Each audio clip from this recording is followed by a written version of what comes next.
Nolan మామ ఎవరికి doubt రాకుండా మైథాలజీ రెఫరెన్సెస్ వాడి తీసిన సినిమా ఇది. అంటే ఇది మీరు మైథాలజీలో ఎక్కడ చూసారని మీరు తెలుస్తుంది, కానీ యూ కాంట్ ప్రూవ్, ఎందుకంటే ఇది హాలీవుడ్ సినిమా. తెలుగులో మాత్రమే కనిపెడతారు ఇది. అండ్ ఈ మూవీ ప్లాట్ గురించి నేను సింపుల్గా చెప్తా.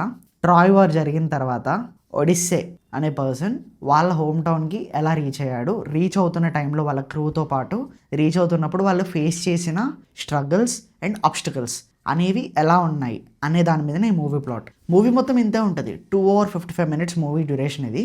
కానీ మీకు చూస్తున్నంతసేపు 2 hours 55 minutes లాగా అసలు అనిపించదు. అండ్ ఇంకొకటి, ఈ మూవీ ప్యూర్ ఐమాక్స్ కెమెరాతో తీయడం వల్ల మీకు ఒడిసే తల మాత్రమే కనపడి టోపీ కనిపించకపోతే మాత్రం అది మీ తప్పు కాదు, కెమెరా తప్పది.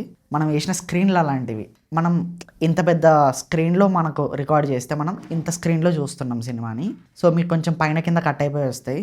అది ఓపెన్ డైరెక్టర్ వల్ల కాదు, అది డైరెక్టర్ అలానే ఇచ్చాడనమాట. ఈ మూవీ పర్ఫార్మెన్సెస్ గురించి ఈ వీటి సోది నేనేం మాట్లాడదలుచుకోలేదు, ఎందుకంటే ఇది నోలన్ మామ సినిమా. ఇది ఒకటైతే నేను చెప్పగలుగుతా, సినిమా మీకు ఫస్ట్ టైమే అర్థమవుతుంది. అంతకంటే భాగ్యం ఇంకేం ఉండదు నోలన్ మామ సినిమాల్లో. ఎందుకంటే మూవీ స్టార్ట్ అవడంతోనే నాన్ లీనియర్ స్క్రీన్ ప్లే అంటారు దీన్ని. ఎందుకంటే మీకు స్టోరీ అంతా ఒకటే లాగెళ్ళదు. అది డైరెక్టర్ గారు వాళ్ళ విజన్లో ఎలా అయితే అనుకున్నారో చూపించాలని వాళ్ళు అలానే చూపించారు. స్టోరీ ఒక దగ్గరనే స్టార్ట్ అవుతుంది, కానీ మధ్య మధ్యలో ఫ్లాష్ బ్యాక్ పోర్షన్స్ అన్ని కనపడడం వల్ల మీకు నాన్ లీనియర్ లాగా కనిపిస్తుంది అంతే. అండ్ పర్ఫార్మెన్సెస్ వైజ్గా మాట్లాడితే ఎవ్రీవన్ అందరూ చాలా బాగా చేశారు. అందరూ ఎందుకంటున్నా అంటే నాకు అందరి పేర్లు గుర్తుండవు కాబట్టి, ఇది హాలీవుడ్ సినిమా కాబట్టి. కానీ ఒకటైతే చెప్తా, టామ్ హాలండ్ బాగా చేశాడు. రాబర్ట్ ప్యాటిన్సన్, మళ్ళీ తర్వాత వీళ్ళందరూ ఇంకా చాలామంది ఉన్నారు, ఎందుకంటే అది చాలా పెద్ద క్రూ కాబట్టి. అండ్ మ్యూజిక్ ఎవరు మ్యూజిక్ డైరెక్టర్ చెప్పాను, కానీ మ్యూజిక్ మొత్తం కొత్తలో ఉంది.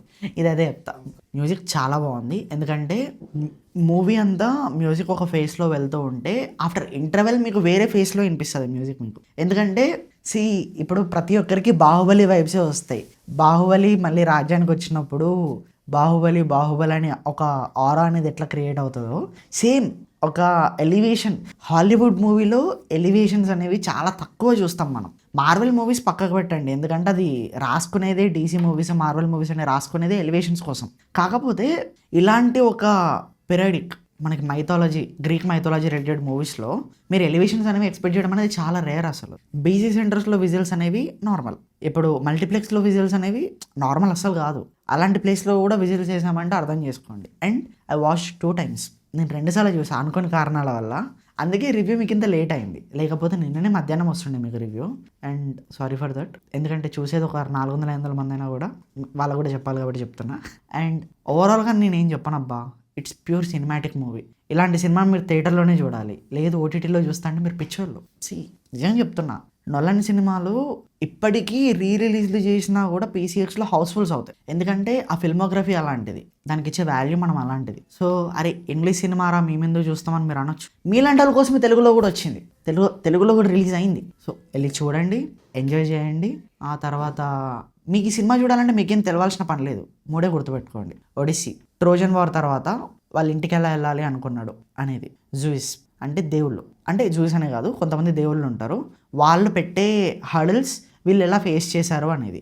అండ్ మనకి మ్యాజిక్, మనకి ఇక్కడ దాన్ని ఏమంటారు, దాన్ని మనం ఇప్పుడు చేదబడి అనలేను, దానికి అసలు ఆ పదం రాదు. అది ఇట్స్ మాయ. ఒక్కొక్కరికి ఎలాంటి పవర్స్ ఉంటాయి, దేవుళ్ళు కదా, దేవుళ్ళకి పవర్స్ ఉంటాయి కాబట్టి వాళ్ళు ఏం చేయగలుగుతారు అనేది కూడా మనకి ఇక్కడ చూపించారు. ఇక్కడ మీకు రెఫరెన్సెస్ మీకు రామాయణం కనిపిస్తుంది, మహాభారతం కనిపిస్తుంది, కురుక్షేత్రం కూడా ఒక టైప్లో కనిపిస్తుంది మీకు వార్ సీక్వెన్సెస్లో చూస్తే. అన్నీ మీకు ఎగ్జాక్ట్లీ కనిపించవు, కానీ ఒక సిమిలారిటీస్ లాగానే కనిపిస్తాయి మీకు, అంతే. అండ్ ఈ 3 కొంచెం తెలిస్తే చాలు, మీరు సినిమా మాత్రం ఒక డిస్టర్బెన్సెస్ అనేవి ఏమీ లేకుండా మీరు ఫ్లోలో ఎంజాయ్ చేస్తారు మూవీని. అండ్ అంతే, మీరు వెళ్ళి చూడండి, బాగా ఎంజాయ్ చేస్తారు. అండ్ ఇలాంటి రివ్యూస్, సజెషన్స్ అండ్ అప్డేట్స్ ఇంకా కావాలి అనుకుంటే మన ఛానల్ని సబ్స్క్రైబ్ చేసుకోండి. అండ్ ఆ నోటిఫికేషన్స్ కూడా కొంచెం ఆన్లో పెట్టుకోండి. Thank you and will see another video. Bye. 5 నిమిషాలు చెప్పాను, సారీ బ్రో.